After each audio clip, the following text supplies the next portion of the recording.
Gala muna tayo mga kamanibela bago tayo umuwi ng Aklan.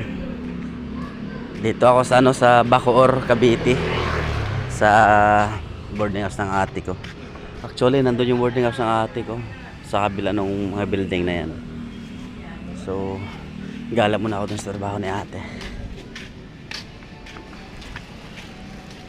Kahit paano mayroon man lang remembrance dito. Kasi uwi na ako sa amin. Actually kakabalik ko lang dito nung July. Kaso napalpak yung naging trabaho ko as a truck driver.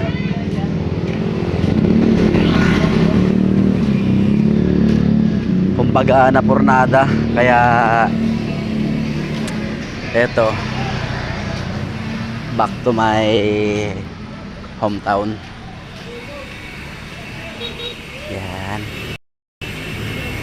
Buti nga maganda na dito yung Chimpo ngayon kasi kahapon grabe yung baha dyan sa labas sa may highway. Buti nga buong araw ngayon na hindi na umulan. Kaya sana may travel na bukas. Kasi buong araw na din daw doon mainit sa amin sa Aklan. Sana magkaroon ng biyahe yung barko para makauwi na. Grabe. Umay na ako dito kakatambay kila ate. At syempre, diba, nakahiya naman na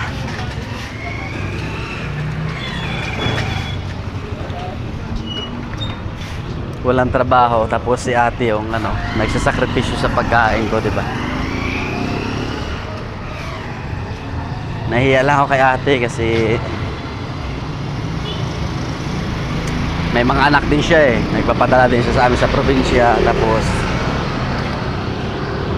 nagbabayad pa sila ng OPA sila nung kinakasama niya. Siyempre mabait din naman yung kinakasama niya. Kaso nakakahiya lang kasi, diba?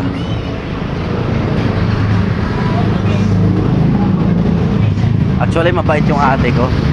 Ako lang naman yung nag-iisip ng ganito eh. Siyempre nahiya lang ako. Kaya nga nag-apply ako dito simula nung pagbalik ko dito nakaraan.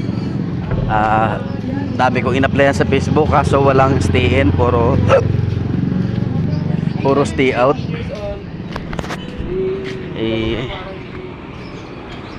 Sabi ko nga kung stay in papasok ako, kaso wala, puro stay out eh.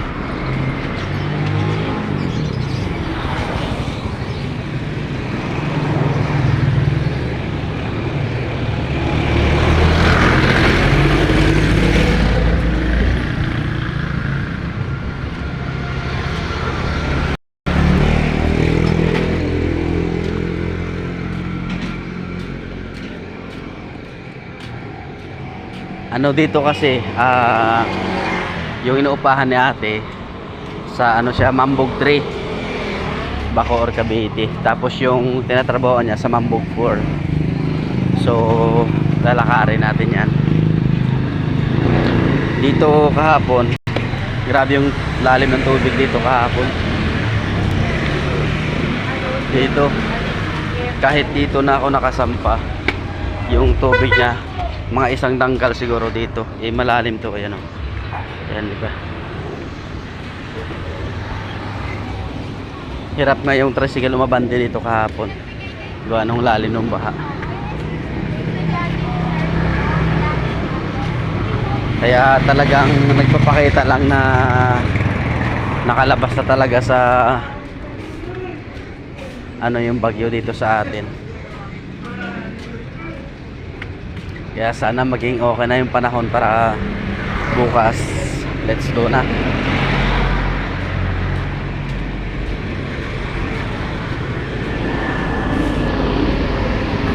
Doon lang ako maghahanap ulit ng trabaho sa Boracay.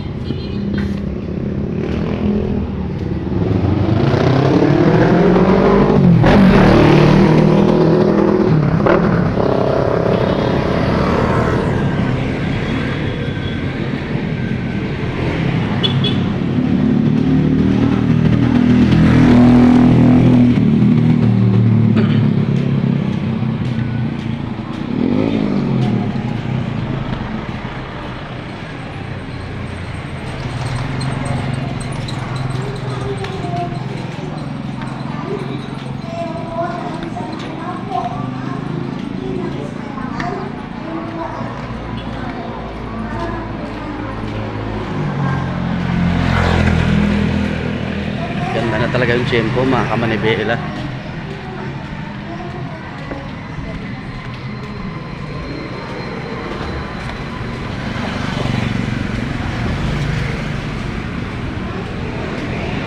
Ito yung pinaka-boundary nila, yung arko na yan. So yung after nyan, ano na siya, Mambog 4. Napakita ko po sa inyo. Ay wala na siyang ano. Ay naburado na siya mga kamanibela. So sayang. Yes, pero ito ano na to mga kamanibela, Mambog 4 na to dito, papunta doon sa trabaho ni ate. Tingnan natin kung gaano katagal yung lakarin galing doon sa boarding house. Bagay din naman siya totally sa boarding house talaga nang galing yung pag-video ko. Sa labas lang.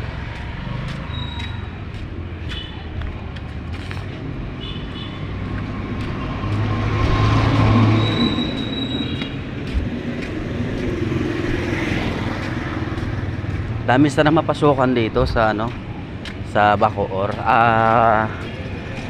Dito sa Cavite. Dami mapasukan dito na ano, driver kasi pag research ko sa Facebook na mga hiring dito, marami siya kaso stay out. Okay sana kung may pundo ako na budget na pang down ng upahan, 'di ba? Kaso wala naman kaya gusto ko stayin. Tsaka di ko naman kasi kailangan mag-stay out gawa nung wala naman akong pinakasama dito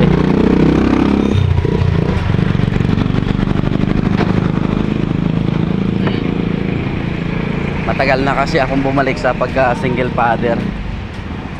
Gawa nung alam mo na, iniwan tayo pinagtagpo pero di tinadhana. So ganun talaga ang buhay mga kamanibela. Mahalaga patuloy pa rin tayong nagiging mabuting tao.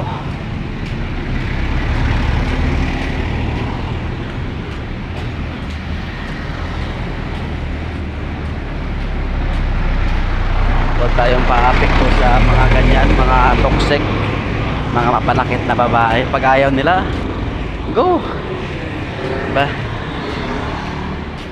May mas deserve pa sa atin na darating kung meron man. Kung wala, ayos lang. Mahalaga meron na tayong pinapalaki mga bata. May mga anak na rin kasi ako. Kaso hindi ko masuportahan ng talagang bawat sahod kasi hirap din kasi yung ano, yung gastusin sa biyahe. Pero napapadalahan ko din naman sila sa probinsya. Siya obligado na every week talaga nakakapadala ako. Kasi yung biyahe ko per biyahe, hindi mo masasabing ano talaga siya na swertihin ka, ganun ba?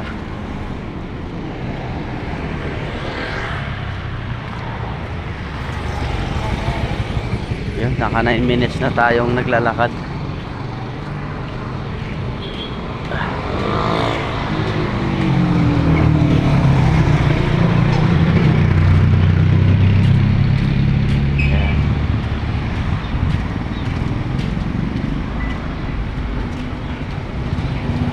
Basic na sa akin ito maglakad mga kamanibela kahit gaano kalayo kasi doon sa probinsya hindi lang minutes yung lakad doon, lalo na pag mga pumunta kami ng bundok na kumukuha kami ng kahoy panggatong,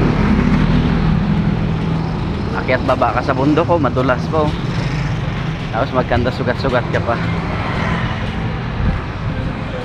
Hindi lang isang oras yung nilalakad namin doon pag kumuha kami ng kahoy sa bundok. Malapit naman kami sa bundok kaso wala lang talagang makukunan doon sa malapit.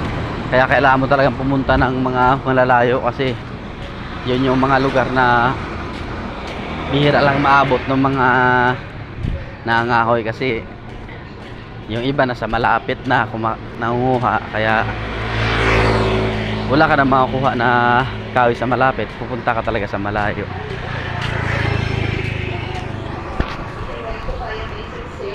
Kaya ano, basic na talaga to, ganitong lakarin. Alam mo naman, taga probinsya tayo. Ako pala. Ito mga dinideliver ako to dati. Ayan mga kamanibilang Mambugpor. Yan. Yan po. Simula 2023 hanggang 2023. Yan yung delivery ko nung dati. Almost 1 year ako nag-deliver sa Alphamart. Kaso pinull out ng amo ko yung unit namin sa pinagsab ko na namin na tracking. Gawa nung hindi naging maganda yung pag-uusap nila nung pinagsab ko na namin. Kaya nawalan ako ng trabaho. Ang ganda sana dyan eh. Ganon talaga.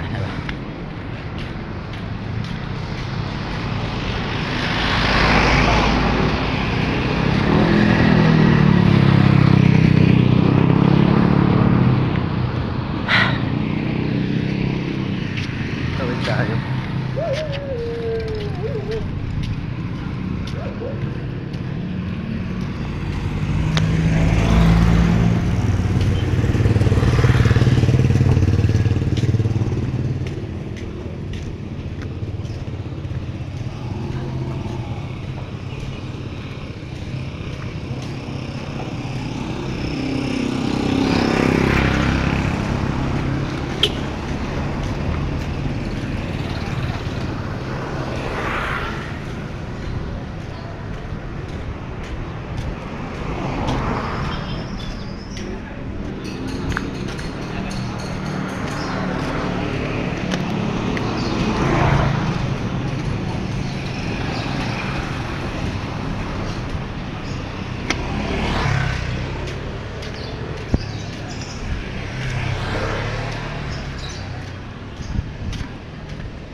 Wala po eh. 2 linggo na walang trabaho.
Yun, papasok na tayo ng dry and wet market. Diyan po kasi sa loob ng trabaho yung ate ko.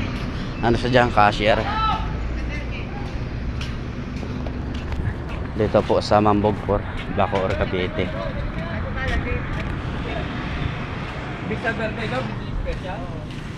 Yeah. Wet and Dry Market, Barangay Mambog 4, Bacoor City, 678. Yan. So, pasok na tayo dito.